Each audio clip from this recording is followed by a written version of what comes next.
Hola amigos, what do you think of Landed Reviews? No, I was joking. My name is Jared. I'm white. Hey Dunchbags, what's going on? It's Landon Remixes here, and welcome to my review of the sophomore album from Tritonal. This one is called Painting with Dreams. Tritonal is an American DJ and production duo based out of Austin, Texas, and they've gained a lot of mainstream recognition recently in the past few months, the past couple years, for their more pop crossover material, and they recently caught my eye a couple years ago with their single Colors with Paris Blom, and around that period of time they were making a lot of progressive house music, and prior to that they were pushing a lot into heavy trance music, which made them gain a lot of crossover appeal in both the trance and progressive house genres, kind of creating some middle ground in the Trouse scene. They're also the label heads of Enhance, which is arguably one of my favorite record labels in the EDM scene. They put a ton of stuff out across the board, and I haven't loved all of the material, but generally they put out some pretty solid stuff. Other than mix albums, this is actually their first full-length record in over 5 years. Their last one, Piercing the Quiet, was released in May of 2011, which is just crazy to think about. Over the last couple years, Tritonal has actually released so many singles and EPs that they probably could have put together a number of albums at this point, but I'm kind of glad they didn't until this point, because they were able to kind of adapt to the pop music culture that's going on right now, and that makes this album somewhat of a success. First of all, we have to get one thing straight with this, and that's that this album doesn't sound at all cheap like Borges's album did, where he was trying to kind of adapt to the modern scene and kind of incorporate his old style. Tritonal does it very well with this album. There's a few tracks on this one in the progressive house vein where we see them coming from, such as This Is Love and Escape, but in large part we see Tritonal expanding their sound in a way that I really feel like improves their overall diversity and doesn't sound completely cheesy and uninspired. Like I said, in recent years, Tritonal has had a lot of crossover appeals into different genres that actually includes gospel music as well, which kind of got me even more of a big fan of them when they remixed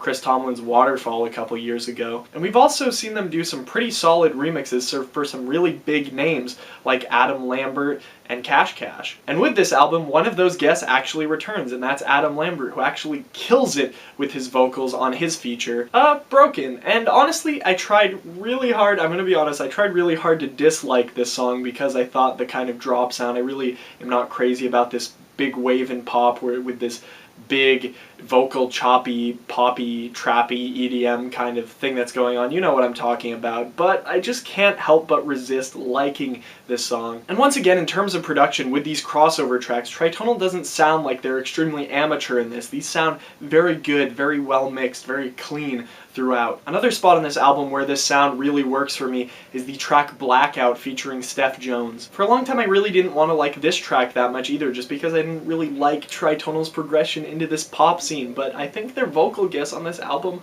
are really good. However, I do think there are some spots on this album where I really don't think the production is paying off that well, especially on the track Waiting for You. And when I listen to this one, I kind of feel like Tritonal just listened to Runaway by Galantis or something like that, something off of Galantis' album, listened through it and was like, hey, we want to make something like this for our album, and just kind of went into that vein. The vocals are kind of repetitive. I really don't like where they're going with it. Just that very piano-centric house. I think there's only a handful of artists that can actually really pull it off, and I don't even think Galantis did it that well with their debut last year. And a lot of pieces of this album too, we see them heavily stepping into that poppy progressive house sound, which has died out a little bit, but obviously is still good enough for them to feature a majority of their album with these type of sounds. For example, I Feel the Love has Tritonal paired with a Disney Channel duo, R5 and Ross Lynch, and it's got these big electric and acoustic guitars flowing throughout the entire track, and honestly it sounds a little bit more like a cash grab to me. In some other parts of this album though, their progressive house songs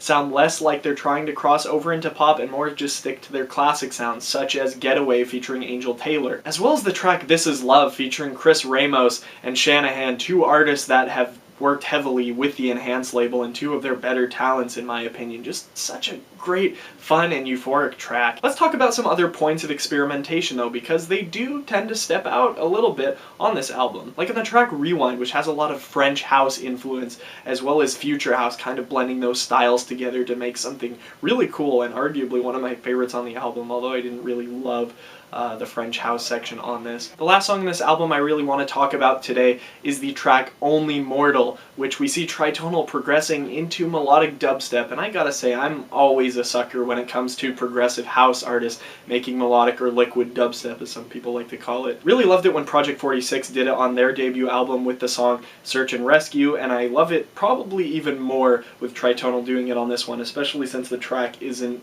nearly as short as Search and Rescue. The song is actually the longest one on the record, pushing just under 6 minutes. This thing has minutes upon minutes of gorgeous piano melodies and chill beats flowing throughout, finally leading into that gorgeous melodic dubstep drop. I definitely feel like right now EDM is in more of a post-dubstep scene, especially with future bass and trap getting so big. I can't help but wonder why Tritonal didn't try this sound sooner, because I think it suits them very well, and I think honestly it paid off really well in the end. Like I said, there's a lot of great crossover appeal on this, but I think they did fall flat in a few spots just because there's a little bit too much of that pop, progressive house, EDM sound flowing through the entire thing, and most of those tracks really weren't too memorable for me. But on the tracks that Tritonal chose to step out, I think they did it very successfully on this thing, and I think they had a number of really great guests that definitely paid off in the end. For Painting with Dreams, I am feeling a decent 5.5 out of 10. As usual, I have the stream linked in the description, so you guys can go check this thing out if you haven't yet, and I definitely would encourage you to, because there is